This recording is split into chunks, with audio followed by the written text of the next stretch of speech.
Parashat Emor.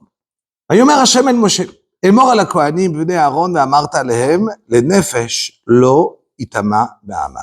ויאמר השם אל משה, אמור, tu vas dire aux כהנים, בני אהרון, ואמרת עליהם, et tu leur diras.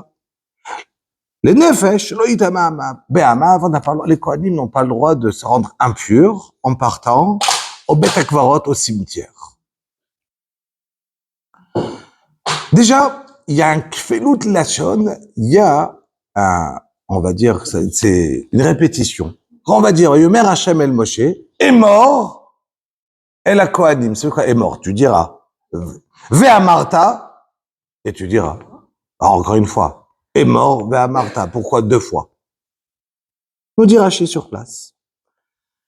Est mort, les hazir gdolim alaktanim. Les grands, ils doivent dire aux enfants, attention, ça veut dire les grands Kohanim doivent dire aux enfants, attention, ne deviens pas impur, attention, ne deviens pas impur. Je comprends pas. Est-ce que si j'ai un petit enfant qui est en train de Mechalel Shabbat, je suis obligé de lui interdire d'être Mechalel Shabbat? Le Beddin, il est obligé, ou c'est un enfant?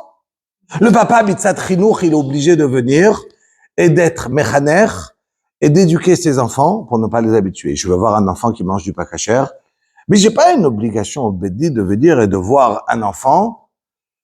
Et là, c'est différent. La Torah, elle te dit, les grands vers les petits, attention, il faut faire attention que les grands doivent dire aux enfants.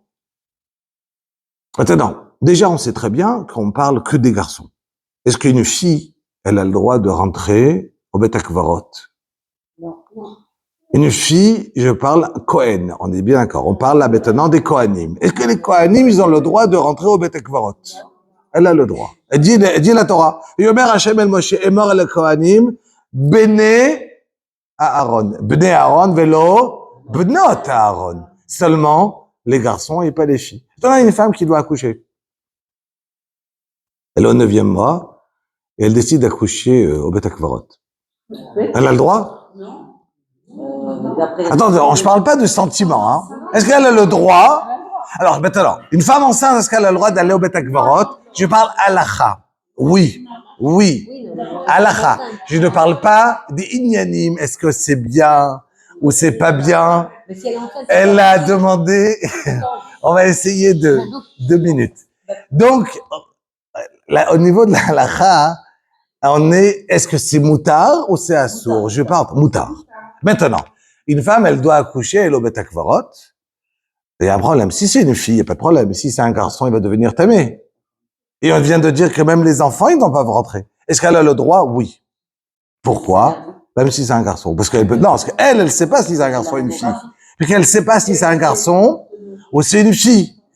Maintenant, vous allez me dire, on peut peut-être savoir aujourd'hui en faisant une échographie, mais même en faisant une échographie, la halakha, elle n'est pas en fonction de l'échographie. Prenons un exemple. Oui, dans le temps, il n'y avait pas l'échographie. Est-ce qu'aujourd'hui, je mange un champignon? Est-ce que je fais Sheakol ou Adama? Sheakol. Pourquoi Sheakol sera champignon? Parce qu'il n'a pas de racines. Maintenant, si je prends un microscope aujourd'hui, je regarde un champignon, il a des racines, il n'en a pas. Il en a. Mais, est-ce qu'il a des racines, oui ou non? Oui. Mais la halakha, est-ce que, parce qu'aujourd'hui, j'ai pris un microscope, j'ai évolué, elle va changer la halakha? Non. Pourquoi? Non, la halakha ne change jamais. La halakha, elle est en fonction de ce que Chazal, dans la Gemara, dans la Mishnah, on a appris. La halakha, je dois maintenant m'adapter à des choses nouvelles, l'électricité, mais en fonction de la halakha d'il y a 2000 ans, d'il y a 3000 ans, de la Torah. Je vais ne jamais changer la halakha. Donc, quand je vais prendre aujourd'hui un champignon, je vais dire, est-ce qu'il est Sheakol ou il est Adama? Je continue à dire que c'est Sheakol. Bien qu'aujourd'hui, je veux voir qu'il y a un microscope et je veux voir, oui, des racines. Pourquoi? Car la Torah, elle a été donnée à des êtres humains et non à des malachim. Je dois voir en fonction de mes yeux. Nous, un être humain, c'est ainsi que je vois qu'il n'a pas. Donc la halakha, elle est comme ça. Est-ce que tu es une kina? Shabbat, ça s'appelle une bria. D'où elle vient un pou? De quoi il naît? D'une betsa, Alors aujourd'hui, je vais découvrir qu'il y a des betsim.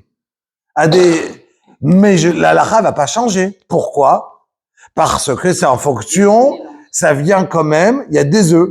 Ah, ces œufs-là, ils sont minuscules, je peux venir et les regarder. Oui, c'est petit, mais aujourd'hui, avec mes yeux, je le vois pas. Ah, je le vois pas, donc la halakha, elle est ainsi, et ainsi de suite. Donc, je reprends. Quand je donne la halakha, c'est en fonction de maintenant.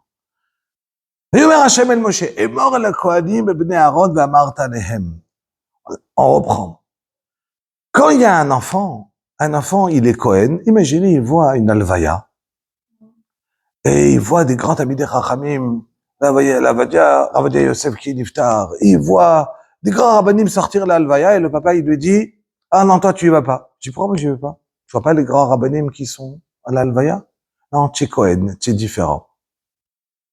Je suis différent, mais je vois d'autres qui ont le droit, pourquoi moi non? Là, j'ai besoin d'un chinuch miyuchad, une éducation spéciale. Cette éducation spéciale, la Torah, elle te dit, là, je te demande de faire attention à donner un chinuch aux enfants depuis qu'il est petit. Pourquoi? Parce que tu vas voir qu'autour de toi, cet enfant, il va grandir, il va voir qu'il est différent que tout le monde. Il voit que une fille, elle a le droit. Il voit qu'Israël, elle a le droit. Il voit que tout le monde a le droit. Alors, et pourquoi pas moi? D'accord? Mieux que ça. Et avec ça, on va finir ce petit Dvar Torah. Est-ce qu'une femme, vous savez très bien que quand il y a un grand tzaddik qui est niftar, des fois il peut mourir avant son âge qui devrait être niftar. Pourquoi? Pour pouvoir être korban en tant que les chaper, pour pardonner sur le dor. Est-ce que une femme aussi, elle peut mourir plus tôt pour pouvoir pardonner? Ou une tzaddiket? Ou bien c'est seulement un homme, ou bien même une femme? Pourquoi pas une femme, vous allez me dire? Alors, pourquoi oui, pourquoi non? Est-ce qu'une femme, elle a un din de harvout? Harvout, ça veut dire, est-ce qu'une femme, si moi j'ai déjà fait une mitzvah, Am Israël, Arevim, Zelazé, on est garants les uns pour les autres. Ça veut dire que par cette mitzvah-là, moi je peux rendre quitte quelqu'un d'une mitzvah, moi je suis pas chayav, mais lui il est chayav de cette mitzvah. Et moi par cette obligation que Am Israël, Arevim, Zelazé, Am Israël, on est garants les uns sur les autres, je peux rendre quitte quelqu'un d'autre, même si moi je suis pas chayav. Mais est-ce qu'une femme, elle a un chiyuv de harvout? Non, il n'y a pas. Donc est-ce qu'une femme, elle va, par harvout, elle aussi mourir pour les autres? Normalement, on aurait pensé que non. Et là, il vient, il dit, Shlomo Amelech, Ayafa Banashim. Ayafa Banashim, on parle d'une femme belle, on parle d'une femme tzadeket. Imlot et Dilach. Comment ça se passe quand Chas v'Shalom, il n'y a pas suffisamment de tzadikim pour mourir? Qui a Kadosh Baruch Hu prend la place? Les enfants. Les enfants. Un petit enfant qui est un enfant de quelques mois. Un enfant qui a, et ça s'en va pour les chaper à la dor. Les avodotes du dor. Les enfants, ils sont garants pour nous. Ayafa Banashim, il dit Shlomo Amelech, Imlot et Dilach, si tu sais pas, regarde, Lechi beikve yatzon. Regarde le tzon, c'est quoi le tzon? Le menu bétail, il est petit, et on voit qu'un enfant, oui, il va mourir. Et lui, il est prayav de harvout, un enfant. Il n'a pas Am Israël de Ravim Zelazé, c'est un enfant. Et quand même, donc, Am Israël, on apprend ici que c'est pas seulement les enfants, pas seulement les hommes, mais même les femmes. C'est quoi?